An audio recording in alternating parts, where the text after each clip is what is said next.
चलिए आज हम देखेंगे कि √5 अगर इन्फिनिटी तक रहे, अनंत तक रहे, तो इस प्रकार की क्वेश्चन को हम कैसे बनाएंगे।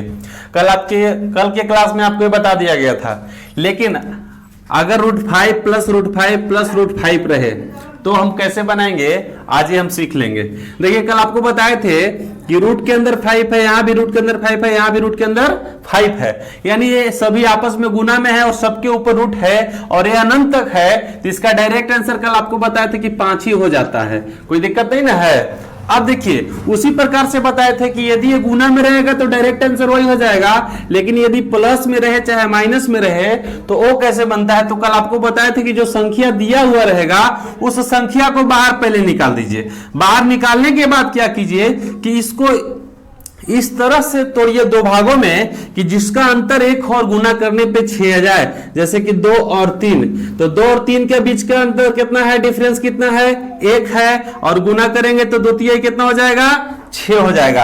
और यदि ये प्लस में रहेगा तो ये बड़ा वाला आंसर होगा, और जब माइनस में रहेगा तो छोटा वाला आंसर होगा, यानी इसका आंसर हो गया 3 और इसका आंसर हो गया 2। कोई दिक्कत नहीं ना जी।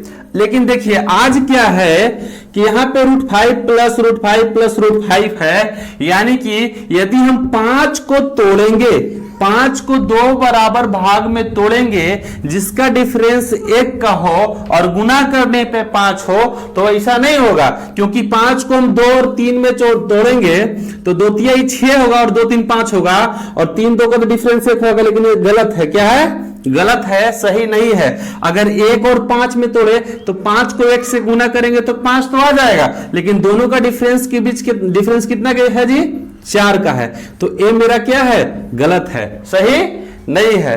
तो आप इसे सही करने के लिए क्या करेंगे, देखिए आपको कुछ नहीं करना है, आपको ऐसा संख्या चुनना है जिसको हम 2 बराबर भागों में तोड़े तो दोनों का डिफरेंस 1 हो और गुना करने पर पुनः वही संख्या आ जाए। यानी कि ये प्लस में जब रहेगा तो 5 के आगे वाला संख्या लेंगे, जब प्लस में रहेगा तो 5 के आगे वाला संख्या लेंगे, यानी 5 के बाद आता है 6 7 8, और देखना है कि जो नजदीक संख्या है 5 के बाद क्या आया, 6 आया है, तो 7 और 8 को हम छोड़ देंगे, 6 ही को तोड़ के पहले देखते हैं कि दोनों का डिफरेंस 1 का होता है कि नहीं। तो देखिए 6 को हम तोड़ेंगे तो 2 और 3 टूट जाता है और दोनों के बीच का डिफरेंस 1 हो गया, और देख लीजिए दोनों के बीच का डिफरेंस 1 का हो गया, और 3 और 2 को गुना किए तो 6 भी हो गया। यानी मेरा जो आंसर बनके तैयार हुआ वो आपका आंसर आएगा 2 और 3 के बीच, 2 और 3 के बीच, यानी आपका इसका जो आंसर आया वो आंसर आया 2 और 3 के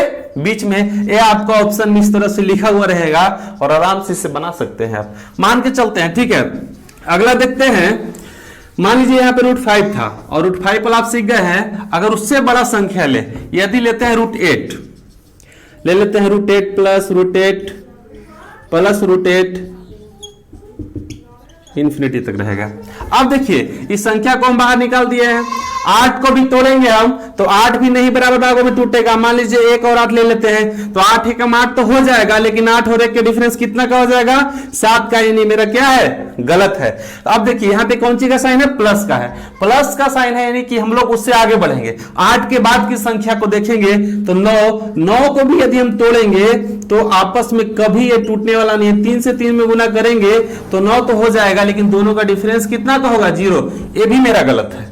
उसके बाद आता है संख्या 10 को भी अगर हम तोड़ेंगे तो यहां पे देख लीजिए 2 और 5, 5 दूनी 10 तो हो जाएगा, लेकिन दोनों के बीच का डिफरेंस कितना का है, 3 का, तो ये भी गलत है। तो 8 भी नहीं टूटा, 9 भी नहीं टूटा, 10 भी नहीं टूटा, 11 तो टूटेगा ही नहीं। अब उसके बाद लेते हैं 12, क्या लेते हैं, 12। देखिए अगर प्लस में रहेगा तो उसके आगे वाला संख्या लेंगे, प्लस में रहेगा तो उसके आगे वाला संख्या लेंगे, यानी कि 12 को तोड़ते हैं तो 12 3 और 4 आराम से टूट जाएगा, यानी 4 में से 3 जाएगा तो कितना हो जाएगा, 1। यानी यहाँ पे डिफरेंस जो है 1 का आ गया, सॉरी डिफरेंस कितना का आ गया, 1 का आ गया, और 4 में 3 से गुना किए तो कितना हो गया, 12। यानी आपका जो आंसर निकल के आया वो आया 3 और 4 के बीच, 3 और 4 के बीच। कोई दिक्कत नहीं ना है।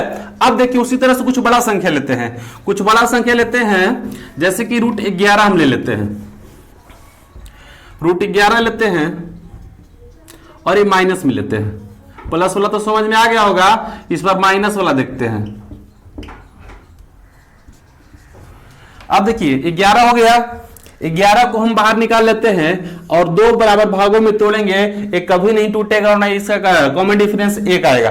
तो ये माइनस में है तो इसके पीछे आते हैं, तो पीछे आएंगे तो क्या लिखेंगे 10 लिखेंगे, 10 का भी नहीं टूटेगा, 9 का भी नहीं टूटेगा, 8 का भी नहीं टूटेगा और 7 का भी नहीं टूटेगा। लास्ट में मेरे पास आएगा 6 और 6 को दो बराबर भागों में तोड़ेंगे तो 2 और 3 हो जाएगा और 2 और 3 का डिफरेंस 1 हो गया और दोनों को गुना करने पे क्या आ गया 6 आ गया। यानी 11 का जो आंसर मेरा आएगा वो आएगा 2 और 3 के बीच। इसका भी आंसर वही आएगा जो आपका आंसर आया था किसका 5 का। कोई दिक्कत नहीं ना जी। इससे बड़ा थोड़ा संख्या लेकर हम चलते हैं, जैसे कि ले लेते हैं √19 का प्लस, देखिए 19 है, 19 को हम बाहर निकाल देंगे और ये कौन सी में है प्लस में ना है, तो प्लस में तो आगे क्यों बढ़ाएंगे, तो 19 के बाद कौन सा संख्या आएगा 20 आएगा और 20 को हम तोड़ के देखते हैं तो ये आसानी से टूट जाएगा, 4 × 5 = 20 और दोनों के बीच का डिफरेंस कितना हो जाएगा 1 के होगा। यानी कि 19 का क्या हो जाएगा 4 और 5 के बीच। कोई दिक्कत नहीं ना। 20 का क्या होगा 4 और 5 के 20, यहां पे डिफरेंस कितना का आएगा 1 का आएगा। कोई दिक्कत है जी नहीं ना। तो देखिए आसानी से आप सीख जाइएगा। कल आपको बताए थे √5 तो उसका डायरेक्ट आंसर 5 होता है ना। और उसके बाद प्लस वाला बताए थे, माइनस वाला ऐसा बताए थे जो आसानी से टूट जाए, लेकिन आपको दिक्कत हो रहा था कि इसका तो टूटेगा नहीं, इसका भी टूटेगा नहीं, तो आप सीख गए। कोई दिक्कत ठीक।